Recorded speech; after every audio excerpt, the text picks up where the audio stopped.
Eric Tremundi is a globally recognized keynote speaker who has been on literally hundreds of stages and worked with leading companies from all over the world. His best-selling book, Rethink Work, has been a go-to resource as we collectively navigate the future of work. And as the co-founder of Now of Work, Eric spends his time studying incredible leaders, and he is here today to share what separates those that thrive in the future from those that don't. He is one of the busiest speakers in the world, and today you're going to find out exactly why. Please welcome Eric Tremundi. Good morning, everyone. I hope everyone's doing really well this morning. I am very grateful to be here, and I deeply apologize for the miscommunication on my side. Take full responsibility. So what I've done is I've just altered a couple of my slides. I've added a series of resources that I wasn't going to share, but everything that you're going to hear over the next little bit, I want to give to you about everything that you could possibly download, and if there's anything I can do to help, I just know that I want to give you everything I possibly can. Because what I want to start by sharing, I suppose, is that I've spent the better part of the last decade studying the future of work, workplace culture, and leadership. And to be clear, I'm not just talking like Amazon and Coca-Cola and big companies. I come from Cranbrook, British Columbia, a town of 20,000 people. My cousins, who I was very close with, grew up just north of Cranbrook, British Columbia, in a town of 4,000.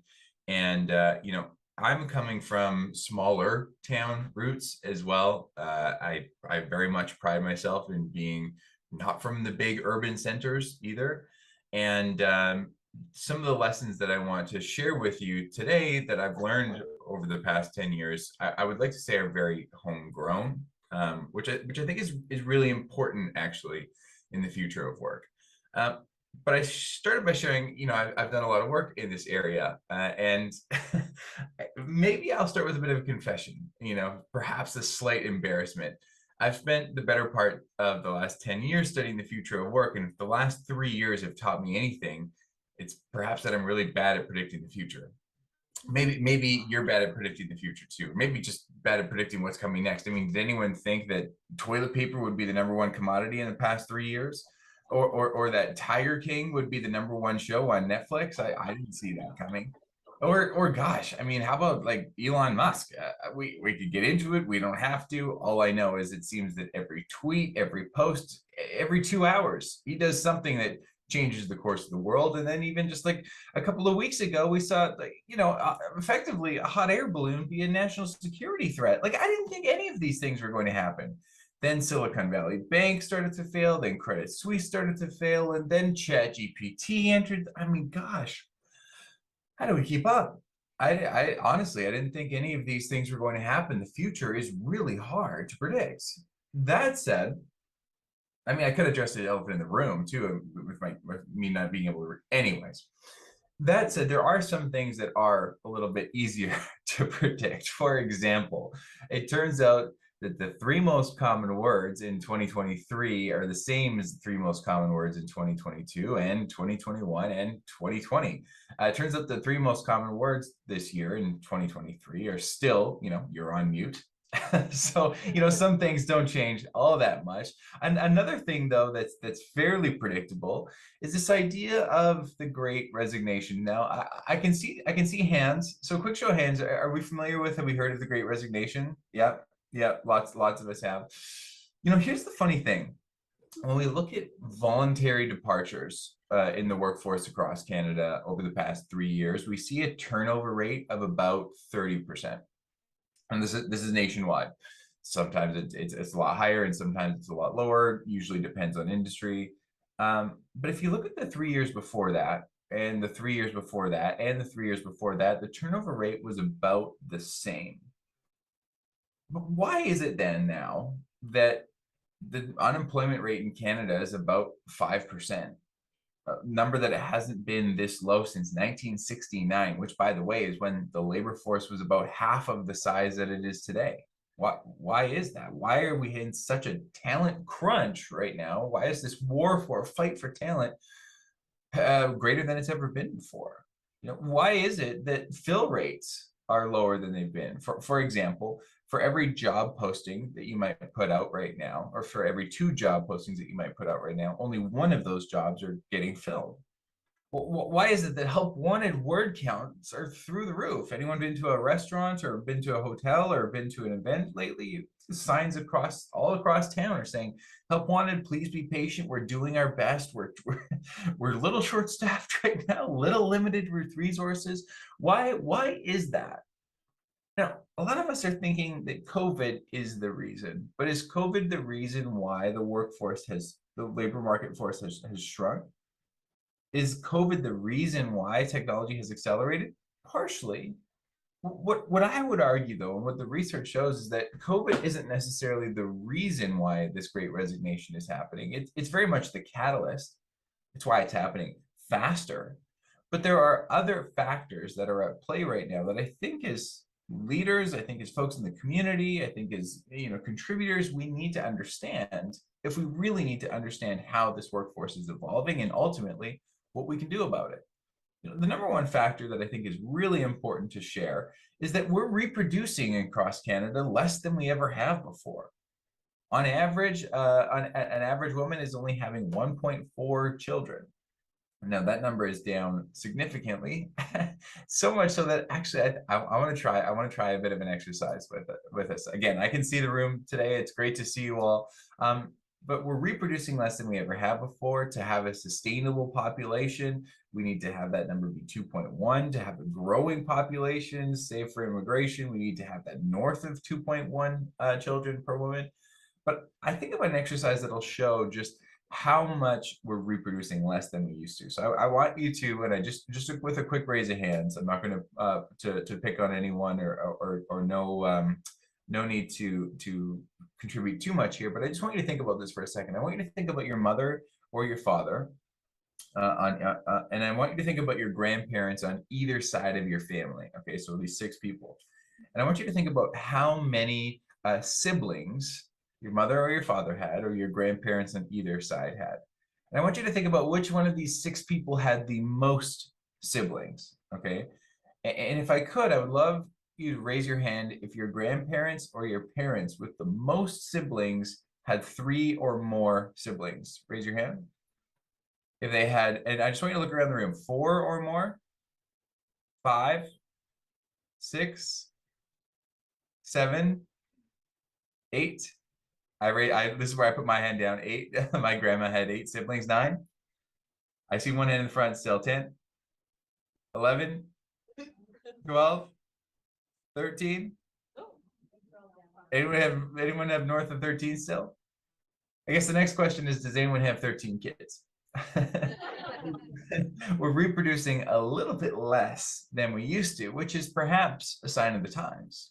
Families needed to be a little bit bigger. We needed to be able to reproduce as much as possible when agriculture dominated the labor force. I mean, let's put it this way, just shy of 1900, 98% of the labor force was involved in agriculture. The more bodies, the more hands, the more muscle we had, the better, of course. Things are a little bit different now. We're reproducing less than we ever have before.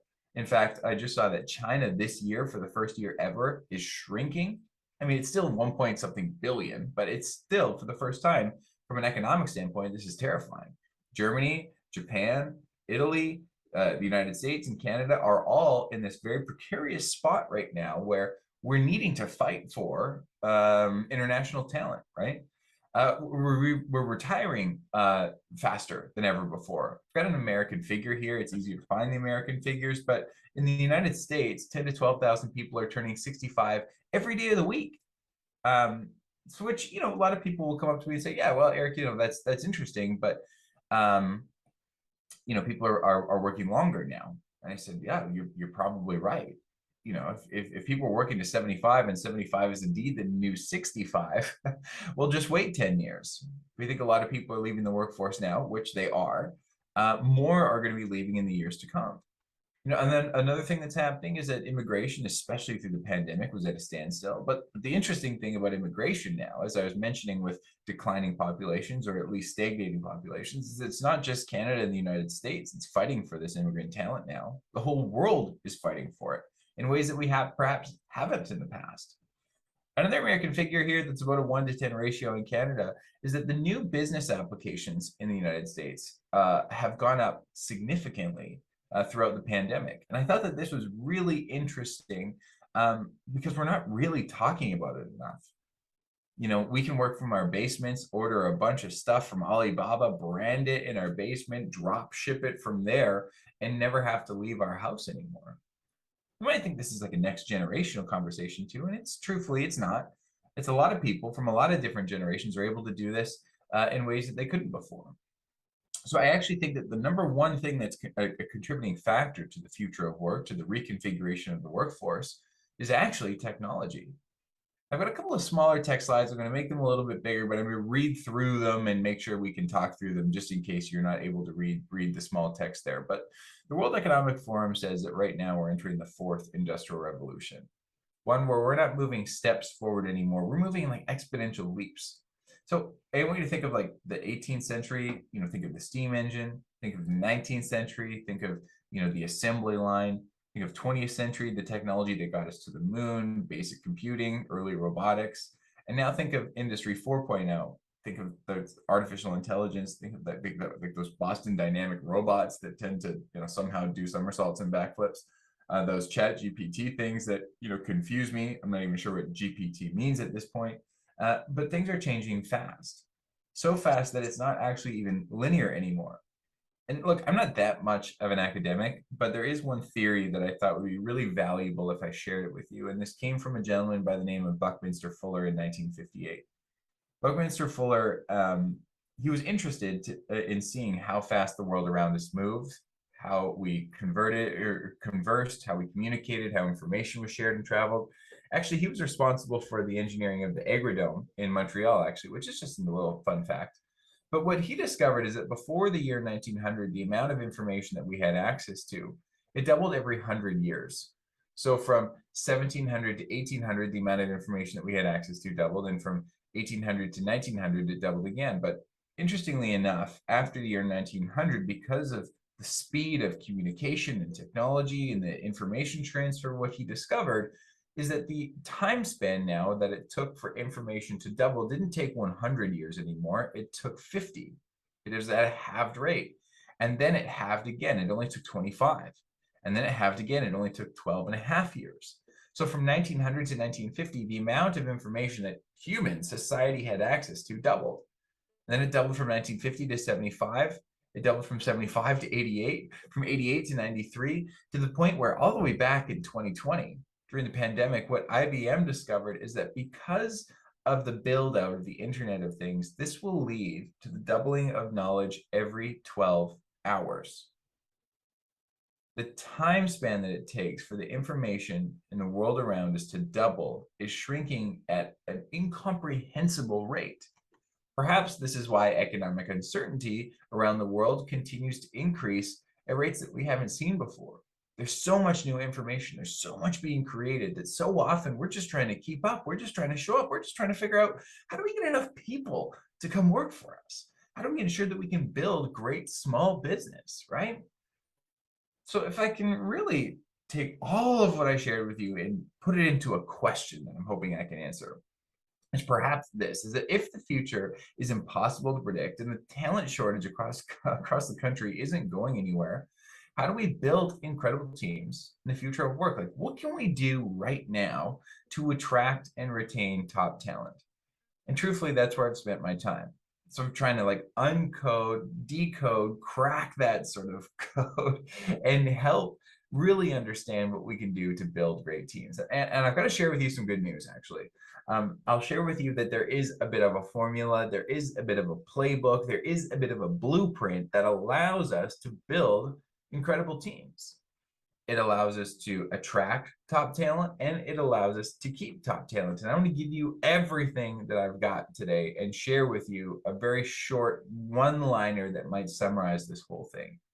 In all the work that I've done studying, tens of thousands of people, I've worked with hundreds of organizations now, what I'll share with you is that truly the best attraction strategy is a good retention strategy.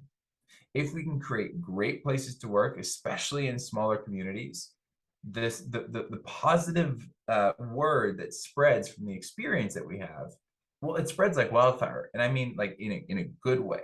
And I often compare it to the times where we might see a movie. You see a movie, it's an incredible movie. The first thing that you do when you see your friends, when they ask what's up or what's new or how things are, you might say, well, you know, I went and saw this movie yesterday. It was incredible. You've got to see it. The same thing applies with the places that we work. And yes, it's easy if work is okay, if work is just average, to kind of brush it off. How's work? You know, not so bad. It is what it is. But if it's really bad or it's really great, sort of looking at that standard deviation curve, then you really start to share positives and the negatives. Of course, we want to get to the positive side and really start to be the best advertisers, the best advocates for our company and for the people that we work with. So the best attraction strategy is a good retention strategy, and a good retention strategy starts by building a deeper sense of trust. Now, intuitively, though, like we know what trust feels like. We know what trust in our government feels like. We know what trust in our family feels like. We know what trust in our friends feels like, in our restaurants, what that feels like. But very rarely do we know how to intentionally build a deeper sense of trust. What is it that we can do today that actually we can action to ensure that we can build better relationships and better trust in our team? Well, here's the truth. I come from, as I mentioned, small town, British Columbia, and I'm not that much of a National Football League fan, but I thought that I had to share this story from the NFL with you, so that we can better understand what this leader specifically did to build a deeper sense of trust on his team. See, this gentleman in the orange tie, his name is Kevin Stefanski. And about 3 years ago, he was given a bit of a promotion.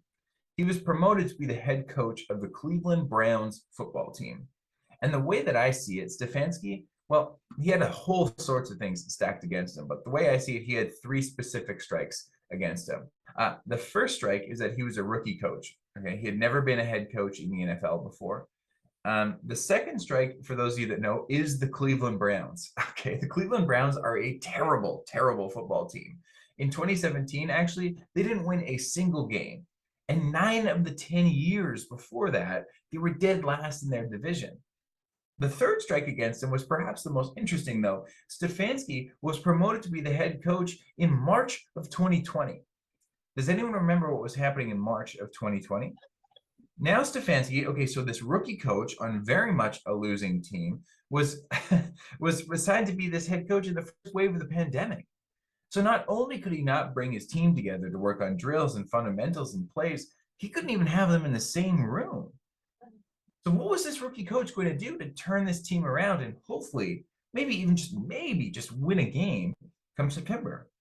Well, Stefanski, as you can see, he's a bit of a family man. He comes from small town roots as well, and he knows the power of connection, like deeper connection, like not fluffy woo-woo sort of connection, like really actually caring for the people around him. So he wanted to try a bit of a drill, an exercise, if you will. And he said, fellas, I want to get everyone onto Zoom or everyone onto Teams. And by the way, remember, we're talking like 55 grown macho football players. He said, I want you to know a little bit more about who I am, not just as coach, but I want you to know who I am as Kevin. This is really important to me. So he said, okay, I want everyone on Zoom or on Teams, and I want to share with you a drill I'm going to call the 4H drill, which, by the way, we can do a version, we can do exactly this drill with our team, but we can do a version of it that I think is really helpful. But he said, fellas, I want to share with you my heroes, my heartbreaks, my hopes, and my history, all right? And I'm hoping that by the end of it, you see me for really who I am, not just the title that I hold. He said, okay, fellas, I want to share with you my heroes. And by the way, you might think that his heroes were like football coaches or football players or someone legendary in the football league, but that wasn't the truth at all. He said, my heroes are my parents. And he started to share with his team all the things that his parents sacrificed to give Kevin the opportunities that he had, and ultimately the quality of life that he had. He then shared his heartbreak, and he started to share how somebody in high school just broke his heart, and how that pushed him into football. You know, that retaliation, that anger, that channeling that anger. Those high school breakups are messy, by the way. But he said that high school breakup pushed him into football, gave him that grit, that resilience, that tenacity, that work ethic, all of the things that made him who he was today. He said that heartbreak, that breakup, that pushed him to meet his wife today, with his 3 beautiful kids. He said that heartbreak was the best thing that ever happened to me. He then shared what his hopes were. And he wasn't talking about football and the Super Bowl and things like that. He was talking about what his hopes were for his city. He was talking about what his hopes were for his family. He was talking about what he dreamed of, what he was looking forward to. And as he shared more of this stuff, I'm sure we've all been there before. At least, well, maybe not you, but I've been there before, where the people that you're talking to are just kind of, they're just like, ugh. But as Kevin starts to share more personal stuff, it's almost like his team like woke up a little bit. They started to lean in. They started to be a lot more interested. Now they were actually hearing like real substantive stuff about somebody else around them that, in football, you don't talk about that stuff. Why would you? It's all about grit. It's all about those rules. It's all about beating the opponent. But wait a second. They actually empathized with Kevin. They cared about him. They could even maybe in some aspects stories relate to him. He then shared what his history was, but it had nothing to do with football. It all talked about his favorite cuisines, the favorite places to travel, the sports he likes to play outside of football. And he shared all the things that made Kevin uniquely Kevin. As he shared these things, again, this team started to get a little bit more interested. But, Stefanski, he couldn't force his team to share things, right? In a psychologically safe environment with the people that we work with, we can't force this vulnerability, because if you try and force someone to share something as vulnerable as their 4-H's, an immediate wall will come up. People say, no, well, this is really uncomfortable. And Kevin knew that, so he didn't force his team to share anything. Instead, he simply invited his team to share. He said, hey, does anyone want to share just one of your 4-H's? One of the players actually said, sure, coach, I'll share one of my. I'd say he raised his hand. He probably pressed the raise hand button on Zoom if they're on Zoom. But he said, sure, coach, I'll share with you one of my 4-H's. He said, I'll share with you one of my heartbreaks. He said, in 2016, I tore my ACL. And it just like that, the whole team knew how severe that was, right? Because from the moment these guys could walk to where they are today, football was their entire life. You tear an ACL, that's potentially career ending. It might feel like it's almost life ending. We said, but coach, I got paired with this magical physiotherapist who didn't just rehabilitate me to 100%, he rehabilitated me to 120% because, look, I'm better today than I was then. He said, coach, that's not the best part. He said, I got married 18 months ago, and my physiotherapist, well, he was the best man at my wedding.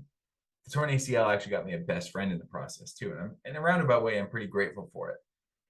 Another player raised his hand. He said, sure, coach, I'll share with you one of my hopes. But it's actually not really a hope. It's more of like a mandate. It's just what my goal is. See, my father left my mother and I when I was 2 years old. My mother had to take on a second job to give me the opportunities that I had to be able to live the quality of life that I've got. And he said, I'll never be able to fully repay her or fully thank her, but I'm going to bring as much of my salary back. Have been and always will be able to change my mother's life, because I know that if I can give her the tools and the resources to live a higher quality of life, that not only will she transform her life, but she's such a beacon of hope, of positivity, of optimism. She's such a community pillar that I know that she'll be able to transform our community as well. And one by one, players started to share their 4-H's. You could see the roots of this team grow into the ground, the foundation become rock solid. In fact, this exercise became so successful that Stefanski had to put a stop to it. He said, you guys are talking over each other way too much, and I can't hear what anyone's saying. So one by one, over the next few weeks, they started to share more in detail their 4-H's. And what they found is that when this team started to learn a little bit more about who they were off the field, this trust, this sense of belonging, the sense of camaraderie started to heighten at levels that they hadn't seen before. In fact, September 2020 rolled around and it was almost like a brand new Cleveland Browns team that took the field. They ended up winning 11 out of 16 games that year. They made it to the playoffs for the first time in 17 years, and they won a playoff game for the first time in 28 years. Stefanski, believe it or not, he actually won Coach of the Year that year for the incredible work that he did to turn his team around. And when they finally lost in the playoffs, second round of the playoffs, Stefanski went to the press conference after, and every reporter wanted to know the answer to the very same question. They said, Stefanski, what is your secret? How did you turn this team around with limited resources in such a short amount of time as a rookie coach on a losing team in the first wave of the pandemic? What he said to these reporters is something that really stuck with me, and I'm really hoping it sticks with you too, because I think regardless of the industry, regardless of the sector, regardless of the size, regardless of the profit status, whether you've got 2 employees or 200,000, I think this really applies. He said, when my team trusts each other off the field, they play better together on the field. When my team trusts each other off the field, they play better together on the field. Do you know who your people are off the field so that we can work together on the field? This is the foundation of trust. Actually, trust is a lot like gas station sushi. Okay, now this might be a bit of a stretch, but I'm in Vancouver today. We know and love our sushi. I think the same can be said for a lot of Canada, but I'm gonna take this one. Okay, Vancouverites, we know and love our sushi. In fact, I'm like this close to mercury poisoning, but that's a different conversation. What you need to know is that a couple of days ago, I was filling up my vehicle, and I was feeling a little bit hungry. So we walked into the gas station, and we've all seen it before, right? That gas station sushi lit up by that bright white light in the cooler. I don't even know if the cooler's on at this point. But I was looking at that sushi, and I'm thinking to myself, I know what good sushi looks like, and that looks like it's pretty good sushi. Now, did I get it? No, of course not. I was walking into the gas station. I'm thinking to myself, why didn't I get that sushi? And I came to conclude that I didn't get the sushi because, well, I didn't know anything about it. And because I didn't know anything about it, I didn't trust it, right? I didn't know if it had been there for 5 minutes or 5 days. I didn't know if it had been frozen and thawed and frozen and thawed and frozen and thawed and flown across the country, or maybe, I don't know, if a different country, or maybe it was caught fresh that morning from the harbor. And a resident sushi chef in the back of the gas station whipped it up fresh. I didn't know. I didn't even know if the person before me had walked into the gas station, opened up the sushi, sneezed on it, put the lid back on it, but I didn't know. I assumed, but that's dangerous too, isn't it? I came to conclude that this exact same thing happens with the people that we work with.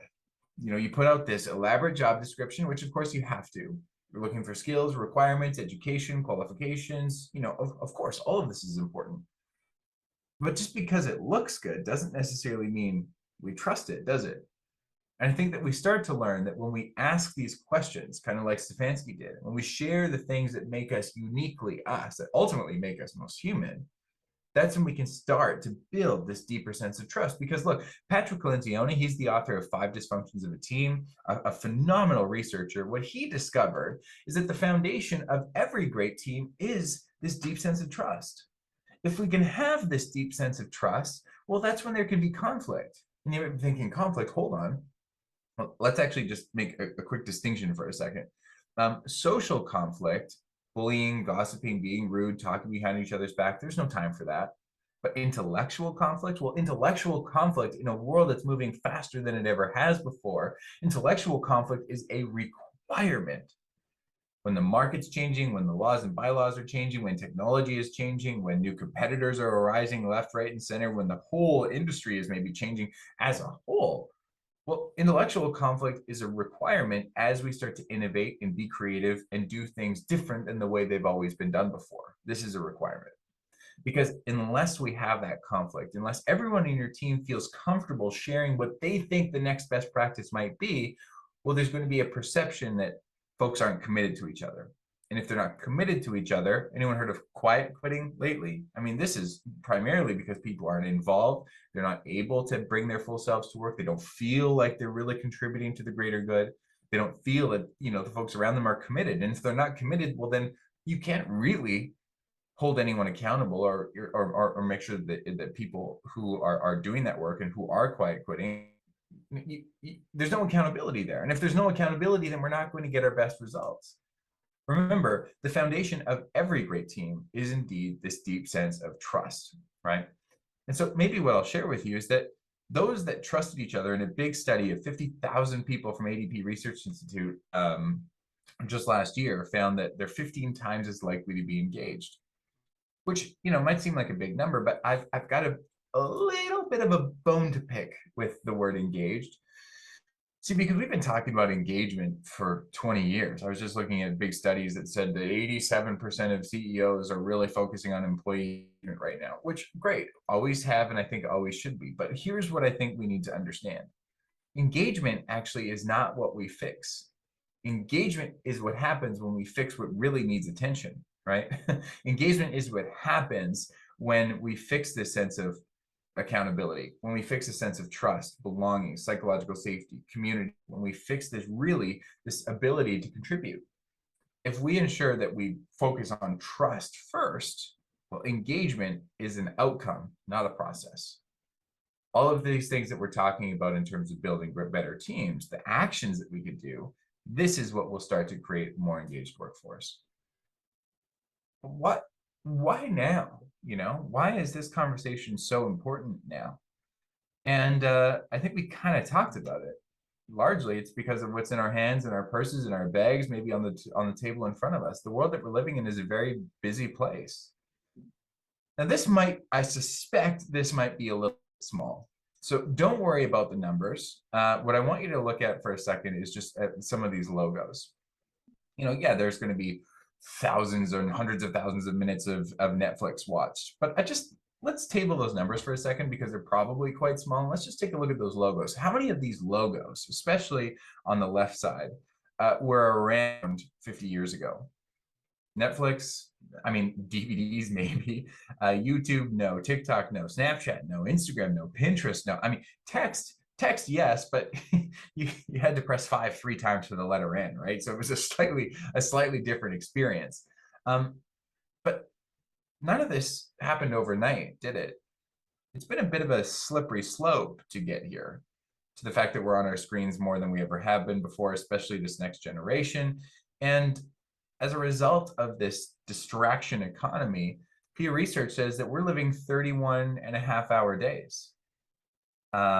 What? There's only 24 hours in the day. Let's just get rounded on that one. Of those 24 hours, we're sleeping for about 7 of them, meaning we're awake for 17 of them. Where do those other 7.5 hours come from? Well, it turns out that for upwards of 42% of our day, we're multitasking. We're trying to do 2 things at once. And I think that we can agree that when we're trying to do 2 things at once, we're not doing anything all that well. In order to build trust, we have to be able to slow down, make eye contact, and connect on a deeper level. In fact, if Stefanski has taught me anything, if small towns have taught me anything, if rural areas have taught me anything, if great leaders have taught me anything at all, the number one thing that I want you to take away from today is perhaps that the fastest way to speed up human connection is actually to slow down. There's no shortcutting trust. There's no shortcutting a sense of belonging. And by taking this a little bit of extra time to slow down, I think that's the best way that we can speed up. So here's what I think we should do. I think we should move from checking on our people to checking in with our people. You check on like dinner in the oven, right? You check in with people. And there's nothing to do with like hierarchy or org structure or anything like that. There's no like top down. I just think the checking on is so like helicopter-ish, checking in is like eye to eye, heart to heart, really having those more human-centric questions. Like what did you enjoy about last week? What could we improve on? What mistakes did you make? What did you learn? How can I help? Here's my favorite question I'll share with you. My favorite question is, what are you most excited about? Such a non-invasive, non-obstructive question that gets people to talk about things that they're really looking forward to. We're living in this era right now where it's all about passion. Go find your passion. Go follow your passion. I'll be the first one to tell you I have no idea what I'm passionate about. But I do know what I'm excited about. And I think that there's got to be something there, right? Excitement must be a hint at or a bit of a teaser to what we're really passionate about. And by asking what we're excited about, I think we start to uncover a little bit of the things that maybe we're passionate about too. Here's one more bonus for you that doesn't cost a darn thing and is shorter than you can imagine. Just 2 words. Just maybe it's not even a question. Just thank you. Eye to eye, heart to heart. Hey, thanks so much for the great work that you're doing. And there will be people in the room who will say, and to which I agree, you're gonna say, well, I pay you to do this job. Why should I be thanking you for it? Because at the end of the day, appreciation and recognition results in a significantly increased tenure, decreased turnover rates, and ultimately higher productivity and engagement. In fact, I've been seeing a lot of things lately on various HR forums and different working groups. So many ways to like, how do you make employees stay longer? Treat them well, actively listen, give them problems to solve, make sure that they're a part of the team. And I found that if you were to ever swap anytime, just try this over the next week, over the next 2 weeks, over the next month, anytime you see anything that says 5 ways to make employees do something better, swap that word employees with people. And I bet you'll find that the 5 things that that article or that list suggests are going to be so much more obvious, because how nice does it feel to be appreciated or to be thanked for the work you get to do? MJ or Jessica, can we just get a quick time check? Is everyone here? Can you just give me like a hands up? Are we good? I know that we started a little bit late. Can I keep rolling for a bit? Just quick show of hands means yes. I just we can go for a few minutes. Can you hear me? Yeah, I've got you. Go ahead for a few more minutes. Okay, great. Yeah, I just want to be able to give as much as I possibly can, because I think that building the sense of trust first and foremost, which is why I want to start there. If the talent market is so tight and we want to be able to attract and retain top talent, trust I just know is where we need to start. It's not about pizza parties and retreats and all these sort of kumbaya kind of things, though those work too. Essentially what those retreats, at least what I found, what the underlying benefit of these retreats is that you actually get a chance to talk about things outside of work. You get a chance to know your colleagues a little bit more, but you can do these things by simply having 15-minute conversations, by doing a 4-H drill, by talking about what you're passionate about, what you've learned, etc., which allows us to build these deeper sense of connection. The second thing, though, that's really important is that if the world is moving as fast as it is, we have to be able to isolate and remove friction, which, I don't think this can be overstated. The problem, though, is that in all of the research that I've done, I've learned that there are 2 things that people hate. Okay, the first is change, and the second is the way things are. That kind of puts us in a tough spot, doesn't it? We don't want to rock the boat too much, but we know that we can't stand still either. So what I'm suggesting we should do is I suggest we should make small 1-degree shifts. Now, a 1-degree shift is that smallest viable change we can make over and over and over again. It actually might be the same thing that happens when we learn something about people in a 4-H drill that allows us just to treat them a little bit different, maybe approach conversations just a little bit different. Because when we make these small 1 shifts, great things are going to happen. Take it from the 2002 cycling team for the United Kingdom. In the 76-year history of the Olympics, not only had the British cycling team not won gold, they hadn't even made it to the podium. So they brought in a new coach in 2002. His name was Dave Brailsford, and Brailsford had to figure out what was going wrong with this team and how could they ultimately make these small 1-degree shifts to improve their culture, to improve their performance. And what he did is he wanted to find where that friction was coming from. So he asked these 5 questions. He asked, where is the friction? Well, the team was losing all the time. What should he be doing about it? Well, he thought that he should be pushing the riders harder and harder. He thought they should be buying them better equipment. That's what all the other coaches tried, but it wasn't working because they already had the best equipment. And when they pushed the riders harder and harder, they just burned out. They got sick. So where was it really going wrong? What did he really need to focus on? Well, what he found is that when the riders were on the road, they were getting sick too often. So the smallest 1-degree shift he could make is he brought a surgeon in to teach the team how to wash their hands more effectively. When they washed their hands more effectively, they got sick less. And when they got sick less, they started to ride better. He then gave everyone a portable hand sanitizer bottle, said, use this as much as possible, and it started to work. He then he just said, I'll try this. He said, I'll put out a PSA to the cycling community that says, not out of disrespect, but we're not going to be shaking hands anymore after meets. We'll do elbow bumps instead. And his riders got sick less. When they got sick less, they rode better. These changes, though, they didn't cost a thing.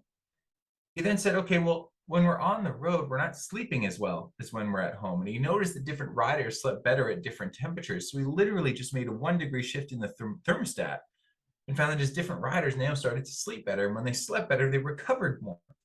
He then said, well, why don't you bring your pillows from home? Just a small shift, doesn't take up that much space, again, doesn't cost a thing. So that when you sleep on the road, well, you can sleep a little bit better. It feels a little bit more like home. He tried hundreds of these little shifts, and then he spread it out to the team. He said, I want to hear all of your 1-degree shifts in your nutrition, in your dieting, in your fitness routine. Bring it all back and let's work through these 1-degree shifts together.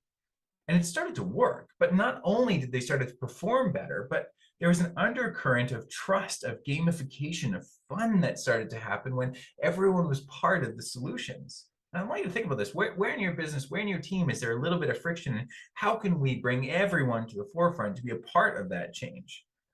See, 6 years and hundreds of shifts later, the British cycling team went off to Beijing in 2008. And not only did they make it to the podium, but they won gold 7 out of 10 times. If you think that was a fluke in 2012, after 100 more 1-degree shifts, they made it to the podium again. And sure enough, they won 7 out of 10 gold medals. Dave Brailsford was poached from that British cycling team in 2012. By the way, he was knighted at that point, which I think is just a nice little cherry on top. He's now Sir Dave Brailsford for the work that he did. He was assigned to coach the Tour de France team, which before 2012 had never won the Tour de France. Between 2012 and 2023, the Brits have won the Tour de France 6 times. A 1-degree shift, look, it's not that much. In fact, going back to 1969, when the Americans landed on the moon, if that shuttle was off by just 1 degree at takeoff, which you probably wouldn't even notice on the nose, that would have missed the moon by about 3,400 kilometers, or twice the diameter of the moon. Look, we've got goals, we've got huge objectives for sure, but these can be intimidating, they can be anxiety-inducing, no doubt. That doesn't mean we shouldn't strive for them. But what are the small 1-degree shifts that our entire team can be a part of along the way? Because, Harvard Business Review did a huge study that showed that when employees of all ages, all tenure are allowed to help us solve meaningful problems, that engagement, productivity, and motivation goes through the roof. In fact, this one might hit a little bit closer to home because it's from the GTA. This actually came from Shreddies cereal. Now, we all know Shreddies, right? A generational favorite. But Shreddies a few years ago, Shreddies sales were starting to slide. They decided to bring in like this tactical SWAT team, right, to solve the problem. But they said, we want to preserve the integrity of Shreddies. We don't want to add a bunch of cinnamons and fruits and things that didn't make Shreddies Shreddies. They found that, it wasn't that Shreddies didn't taste good. That wasn't the problem. When they looked at the root of the friction, they started to serve customers and clients. They found that Shreddies was just boring. Shreddies was just this older generation cereal that didn't have that same pizzazz and excitement that some of the new cereals had. So this tactical SWAT team had 3 weeks to figure out exactly how to make Shreddies a little bit more exciting again. 3 weeks later, here's what they came back with. Check it out.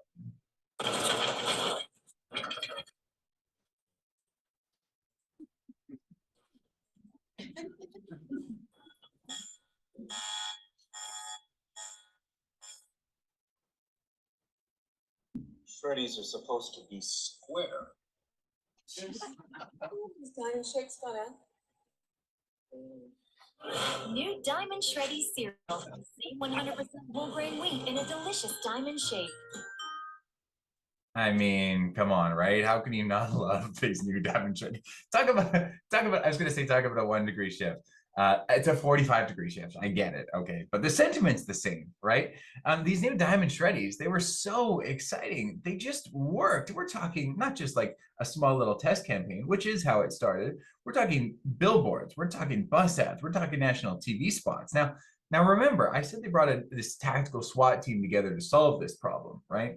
You might think this is people who've been in the industry for 20 or 30 years, maybe someone from the C-suite, senior leadership, whatever it might be. That actually couldn't be further from the truth.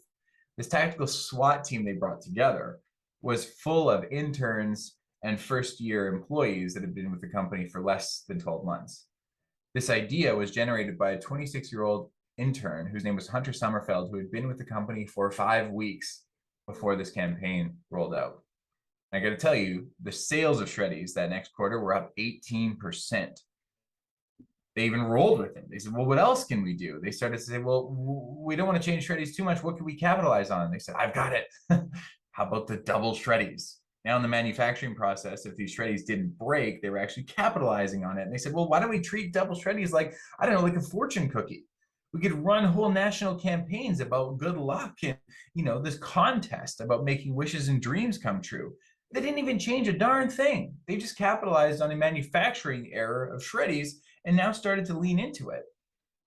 Shreddies sales again continued to skyrocket, and Shreddies now has one of the most fun brands for one of the most staple cereals in the country. See, we can do something like this too. We can ask a very simple question: what should we start, stop, and continue doing? There's no doubt over the next 7 days or so, you're going to hear a great idea that maybe you can try in your business too. But my guess is, because the world is changing so fast, that there's going to be some practice that you have on your team that maybe doesn't serve you as well. Are you having those conversations and creating the time to be able to break free from that? Third is, what should we continue doing, which I think is really important because it validates what's working really well. I would recommend having meetings like this, every 2 weeks for just 15 minutes. Because what it does is it doesn't only extract the great ideas, but it creates this psychologically safe space where everyone's ideas can be heard. And if we do that, and we start to reduce friction and experiment, well, that's when we can start to keep up with how fast the world around us is moving.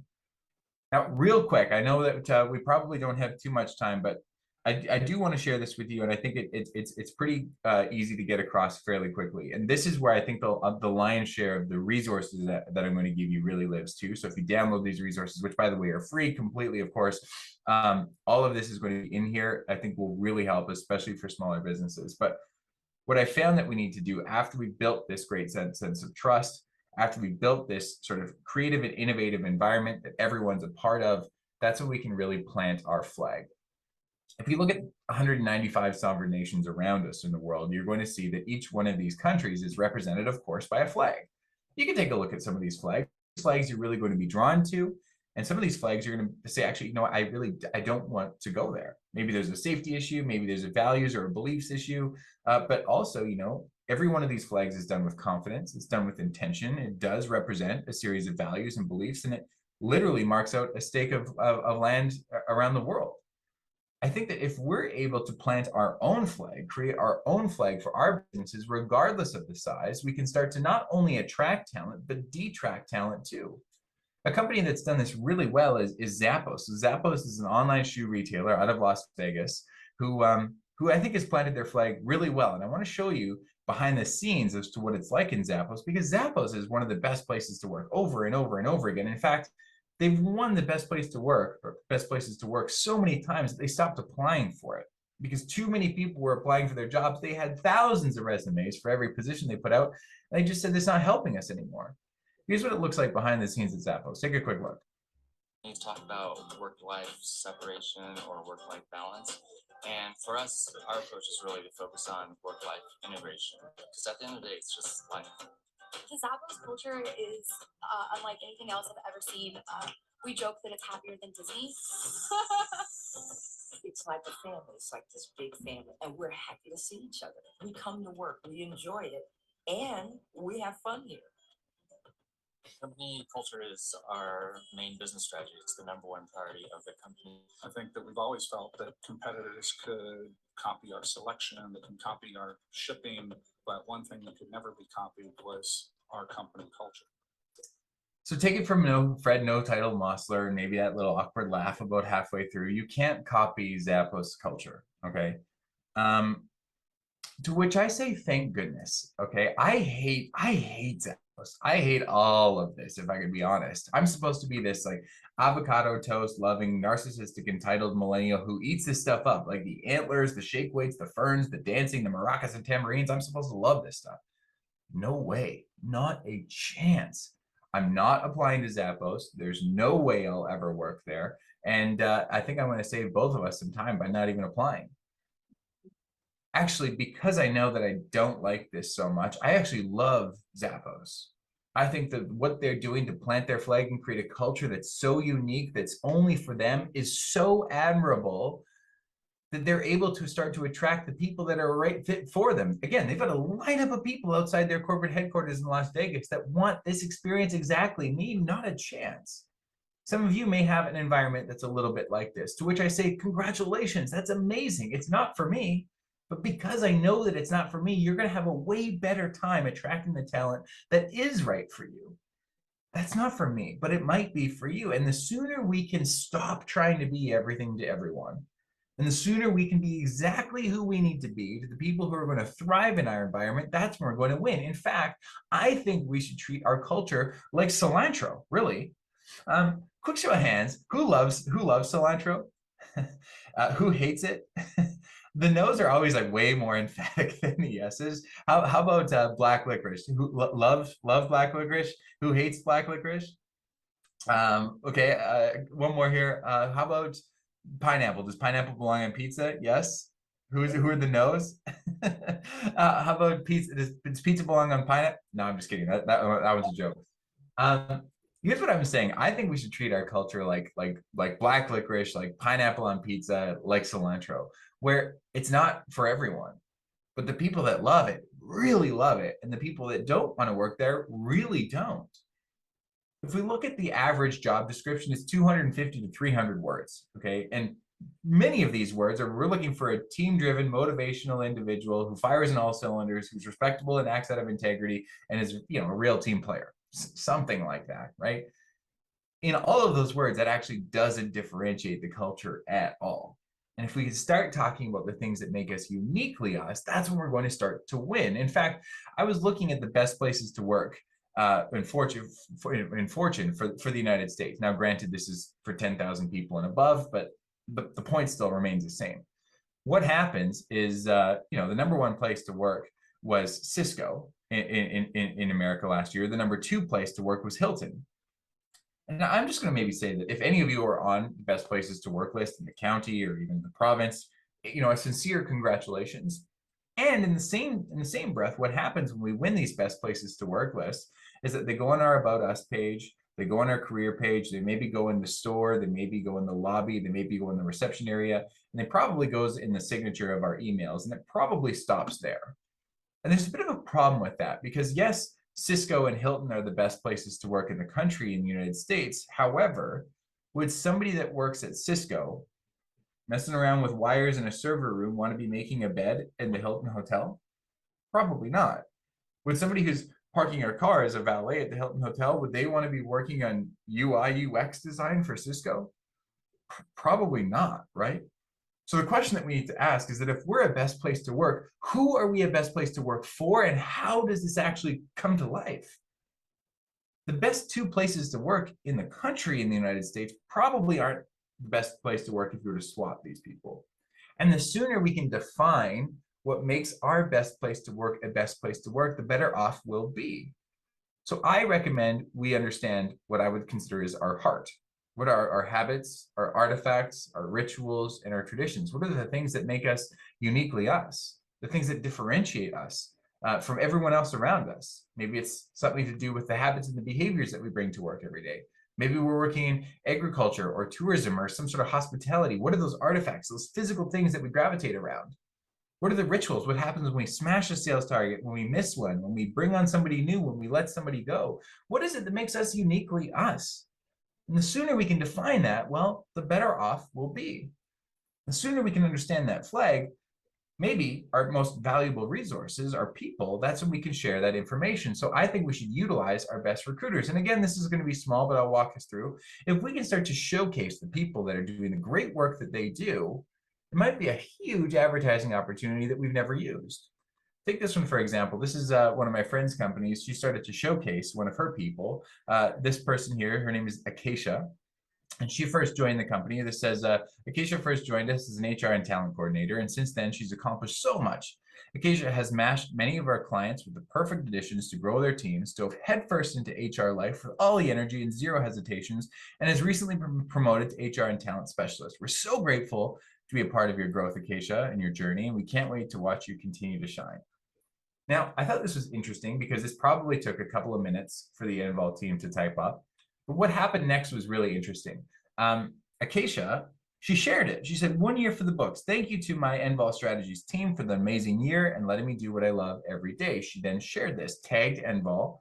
And I looked at Acacia's profile. It turns out that Acacia has 1,592 followers, potentially 1,592 people who saw this post, plus the magnification opportunity, who saw that Envol was tagged, who knows Acacia, knows what she likes, knows what she's about, and maybe are interested in a new job. Now, it might not be LinkedIn, it might be Facebook, it might be the local paper, it just might be showcasing them in our store or wherever we might be, saying, hey, we really appreciate the great work that our people are doing. And by showcasing them and understanding really the value that they bring, well, maybe we can amplify that through their networks as well. To plant our flag, I think we need to find that cilantro component, but we also, throughout the community, need to share where we're spending our time and where we're spending our resources. We need to understand that, yes, a best culture is great, but a best culture for who? When we look at that cilantro component, not only do we attract certain people, but we detract the people that wouldn't be a right fit. I mean, I'm guessing everyone in the room knows what it's like to hire the wrong person. What if we were a little bit more proactive as to what our culture was actually like, so that that person maybe didn't apply in the first place and the right person did? Again, we're probably not looking to hire 100 or 1,000 people at a time. We're probably just looking for one, or maybe two, or if it's seasonal, maybe a couple of more. But we can leverage the existing people that we've got to bring on new people, especially when their values are aligned and the culture that we want to build is aligned. Again, when we try and be everything to everyone, we end up being nothing to anyone. Eric, Now, I are we all mentioned, finished? Can we yeah, wrap just finishing up, early? just finishing up Thank right you. now. In fact, Thank if you you. want to download any of the resources, they're all here. They're all ready for you. To plant your flag. Maybe I'll just hand over the resources to Jessica and to MJ, but everything will be there. We can distribute them. All about planting your flag, building these deeper sense of trust. Everything will be there for you.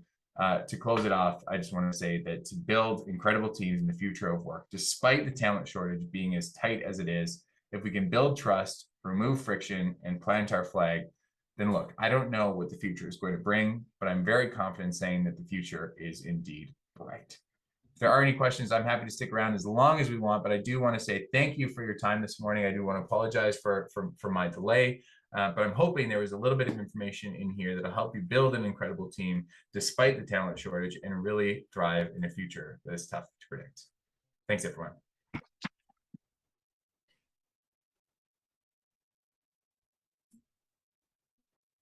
You, Eric, for that timely and inspiring presentation. I think everyone in the room can take away one item that they can implement today to ensure we make our businesses a great place to work and to continue to build our team.